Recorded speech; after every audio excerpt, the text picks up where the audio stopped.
2006년 10월 북한이 첫 핵실험을 감행하자 유엔 안전보장이사회는 만장일치로 결의안 1718호를 채택하며 사상 최초로 대북 제재를 시작했다. 우리는 미국의 대조선 적대시 정책의 산물인 유엔 안전보장이사회 결의를 단호히 규탄하며 전면 배격한다. 하지만 이후 10여 차례나 채택된 유엔 안보리의 대북 제재 결의안들은 겉도는 듯 보였고 북한은 그 틈새를 교묘히 빠져나갔다. 절름발이 제재가 되고 있다. 북한은 어떤 국가로 분류되느냐?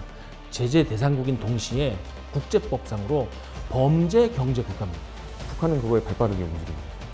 그러니까 대북 제재가 잘 안 먹힐 수도 있는 거죠. 대북 제재 결의에 알맹이가 빠지면서 실효성이 있을지 의문이 제기되고 있습니다. 24년 만에 방북 일정을 소화한 러시아 푸틴 대통령은 김정은 위원장에게 최고급 리무진을 선물하고 번갈아 운전까지 하면서 국제사회 대북 제재를 보란 듯이 비웃었습니다. 국제사회는 정말 몰랐던 걸까? 아니면 그냥 모른 척했던 걸까?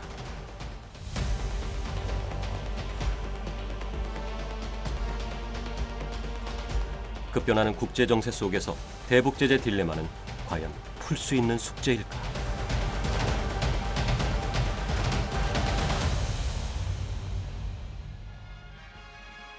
수년간 이어진 유엔의 대북 제재는 북한 경제에 일정 부분 타격을 줬다. 하지만 중국 등 일부 국가의 소극적 이행과 감시망이 허술해지며 효과는 희미해졌다. 제재는 있었지만 북한산 의류와 광물, 석유는 중국산으로 둔갑해 위조 서류와 비공식 경로를 타고 전 세계의 국경을 넘었다. 국제사회의 제재에도 불구하고 북한은 어떻게 이 같은 행위를 계속할 수 있었던 것일까?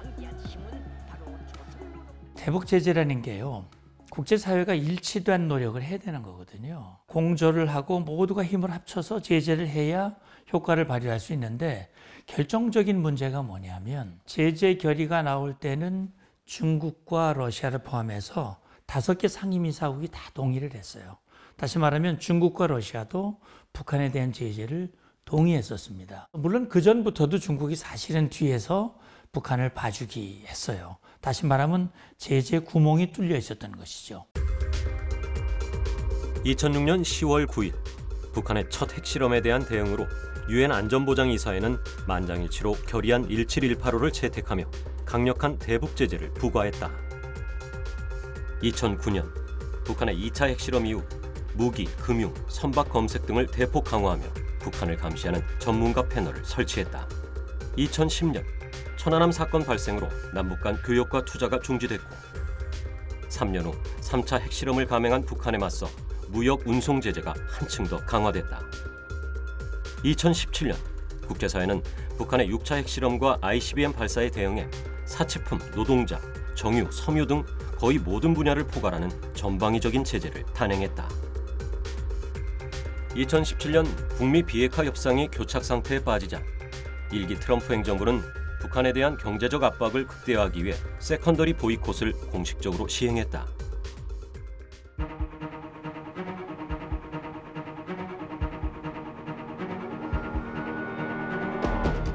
(2012년부터 2016년) 사이 중국 지린성과 북한 현지 공장에서 나이키, 아디다스, 리복 같은 글로벌 브랜드 의류가 제작됐다. 제조를 맡은 건 북한의 노동자들. 하지만 이 사실이 알려졌음에도 불구하고 미국은 이 기업들의 직접적인 제재를 가하지 않았다. 법적 책임을 묻기엔 회색지대가 많았던 것이다. 이후 2017년 9월 트럼프는 행정명령 13810호를 발동하며 북한과 관련된 모든 상품의 미국 수입을 원천적으로 차단하는 법적 근거를 마련했다. 북한의 무역대금 결제나 금융거래를 도와준 중개기업들은 입항 금지 조치, 계좌 동결 등 강도 높은 제재에 직면했다. 여러 나라의 갈등의 불씨를 남긴 세컨더리 보이콧. 표면적으로는 대북 제재였지만 사실상 전 세계 기업에게 보내는 미국의 경고장이었다. 2018년 남북 화해 무드 속에 국내에서는 개성공단 재개의 목소리가 나왔지만 미국은 한국 정부에도 대북 제재 위반을 경고했다. 2019년 중국과 러시아는 유엔 안보리에 북한에 대한 경제 제재 완화를 요청했고 북한에 대한 제재는 균열이 가기 시작했다. 실제로 김정은은 8차 당대 이후인 2021년, 2022년 시정연설들을 통해서 국제정세가 신냉전으로 변화하고 있다, 다극체제로 변화하고 있다라고 이야기를 하면서 이런 구조를 자기가 적극적으로 활용하겠다라는 전략을 구사하고 있기도 합니다. 러시아 우크라이나 전쟁 이후 세계 질서가 급변하며 북한의 그림은 달라지고 있었다. 중국 베이징의 조선엑스포, 무역회사가 아닌 북한 정찰총국 산하의 대표 해킹 조직 라자루스의 위장 거점이었다. 이들은 글로벌 프로젝트를 수주하고 벌어들인 외화를 평양으로 송금했다. 지금도 여전히 라자루스는 세계를 무대로 흔적을 숨기며 북한의 불법 외화벌이 창구가 되어주고 있다. 2018년 미국 재무부가 적발한 IT 기업 연변 실버스타. 중국 민간 기업을 가장했으나 러시아의 자회사를 두고 북한 프로그래머를 위장 취업시켜 해외 프로젝트를 수주한 후 벌어들인 외화를 평양에 송금한 혐의로 미국의 제재를 받았다. 북한은 결코 핵을 포기하려고 하지 않을 겁니다. 북한은 이 대북 제재를 통해서 무역이나 금융에 제약을 받을 수밖에 없는 상황이었고요. 대북 제재를 하지 않을 경우에는 그 핵실험이라든지 또는 ICBM 개발의 속도가 훨씬 더 빨라질 수밖에 없다라는 거죠. 외화벌이의 압박을 이제 받았기 때문에 이 핵실험을 하는 또는 핵 개발을 하는 시간 자체가 굉장히 늦춰질 수밖에 없었다라는 거죠. 미국의 이런 압박에도 북한은 핵을 포기하지 않았고 오히려 중국, 러시아와의 밀착 강화로 제재 무력화의 돌파구를 찾아갔다. 러시아의 무기와 탄약, 군수물자를 제공하는 것 이외에도 전 세계를 무대로 디지털 국경을 넘나들며 위장된 정체성으로 외화를 벌어들였다. 미국이 북한 IT 인력이 위장 취업한 중국 회사를 제재하자 중국 외교부가 미국에 대해 유감을 표하는 일도 발생했다. 비공식적인 유통구조도 있습니다. 제3국을 통해서 위장을 해서 무역을 하고 해상을 통해서 환적하는 것이죠. 이것은 뭐냐면 제3국 기업 또 유령회사, 페이퍼 컴퍼니를 이용하는 겁니다. 2021년 유엔 안보리 전문가 패널 보고서에서 이렇게 얘기를 했어요. 싱가포르, 말레이시아, UAE, 시리아 등에 설립된 북한 관련 유령회사가 90여 곳이 넘는다. 실제로 유엔 전문가 패널 보고서 등에는 중국이 북한산 석탄 밀무역, 정유 공급, 불법 환적 등에 연루돼 있다는 증거들이 꾸준히 실렸지만 러시아는 자국 항만법으로 제재 적용을 회피했다. 미국 역시 외교적 부담으로 제재를 머뭇거릴 수밖에 없었다. 세컨더리 보이콧의 정치적 한계를 보여준 셈이다. 미국과 중국, 미국과 러시아 관계가 이제 벌어지고 특히 러시아 우크라이나 전쟁에서 러시아가 북한한테 손을 내미는 상황까지 벌어졌잖아요. 그러다 보니까 이제 북한은 이제 기사회생의 기회를 잡은 셈이죠.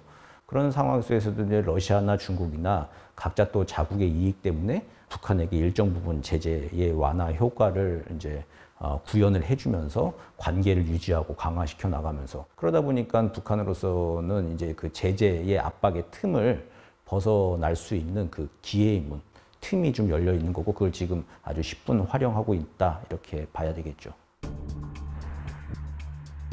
2022년 이후 중국은 대북 추가 제재에 잇따라 거부권을 행사하거나 기권하며 사실상 제재의 틀에서 이탈했다. 러시아의 태도 역시 명확했다. 2022년 2월 우크라이나 전쟁 발발 이후 국제 제재로 궁지에 몰린 러시아는 북한과 이해관계를 맞췄다.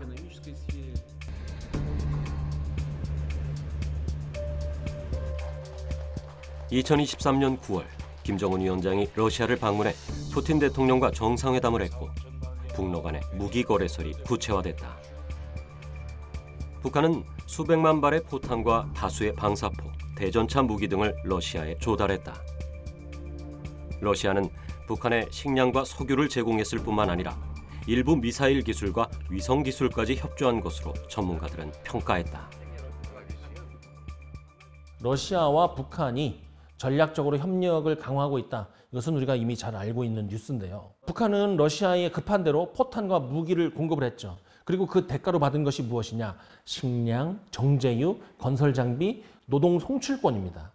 서로 좋은 것을 주고받는 거죠. 이것은 과거 군사적인 고립 상태와는 다른 전략적인 거래 국가로 북한이 거듭났음을 보여주는 겁니다. 2024년 6월 북한을 전격 방문한 블라디미르 푸틴 러시아 대통령은 포괄적 전략적 동반자 관계에 관한 조약에 서명했다. 북러 간 비공식 밀월 관계가 공식 군사 동맹으로 전환된 것이다. 빈 껍데기 제재 속에서 새로운 경제권을 형성한 북한. 러시아와 북한은 동병상련이라고 생각을 해요. 4년째 전쟁을 벌이고 있는데 사실 제재를 받다 보니까 러시아가 무기 탄약을 만들 수가 없는 거예요. 자, 그러니까 결국은 북한에까지 손을 내밀 수밖에 없는 것이고, 김정은도 그 핵미사일의 결정적인 기술이 아직 조금씩 부족해요. 그 부족한 것을 러시아는 다 가지고 있거든요. 중국과 러시아라는 든든한 뒷배를 얻은 북한은 원유, 정제유 등 전략 물자를 꾸준히 지원받았고 러시아에 무기나 탄약을 제공하는 대가로 현금과 물자를 챙겼다.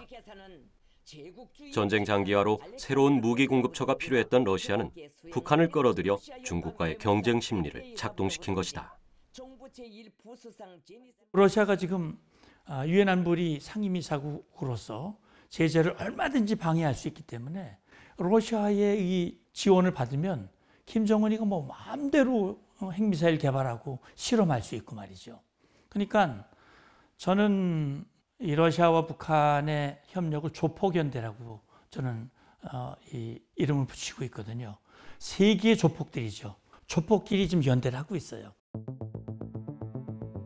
세계 평화를 위협하는 오직 그들만의 윈윈 전략. 2024년 3월 유엔 안보리에서 대북제재위원회 산하 전문가 패널의 임기 연장 결의안이 표결에 붙여졌다. 이 결의안은 15년간 북한의 제재 이행을 감시해온 전문가 패널 활동을 1년 더 연장하는 내용이었다. 그러나 러시아는 상임 이사국의 권한으로 거부권을 행사했고 중국은 기권했다.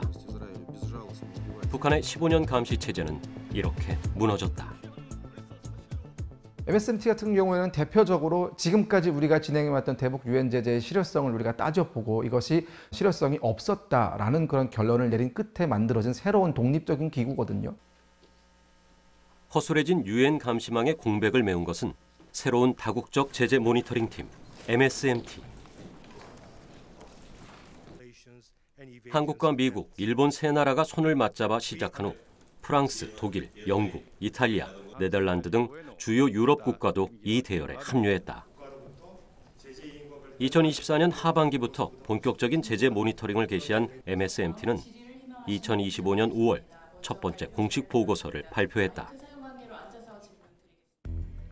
이 보고서는 북한과 러시아 간의 불법 군사협력에 초점을 맞췄고 북한이 제재를 회피하기 위해 해상 환적과 불법 금융거래, 사이버 공격 등을 여전히 벌이고 있다는 사실을 담았다.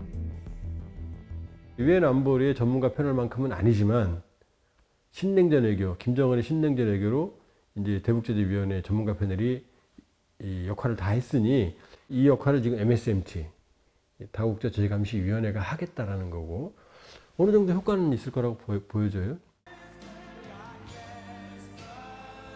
2025년 1월 트럼프 2기 행정부가 출범했다. 피트 헤그세스 국방장관은 인사청문회에서 북한을 핵 보유국이라고 공개적으로 지칭했다. 마코 루비오 국무장관은 어떤 제재도 핵 개발을 막지 못했다며 현실적 접근의 필요성을 강조했다. 최근 미국의 관심은 다른 곳에 있어 보인다. 러시아의 우크라이나 침공, 중동의 이란 이스라엘 충돌, 중국과의 전략적 경쟁. 트럼프 2기에서 북한은 후순위로 밀려난 것일까?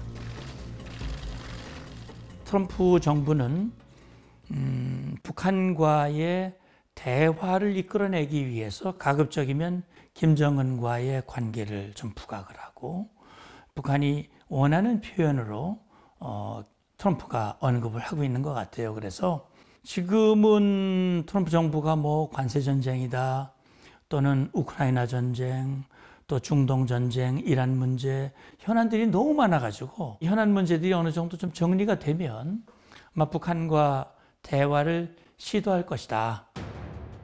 트럼프 2기 행정부의 대북 정책은 이상론적 목표에서 현실적 위기 관리를 위해 방향을 튼 것으로 보인다.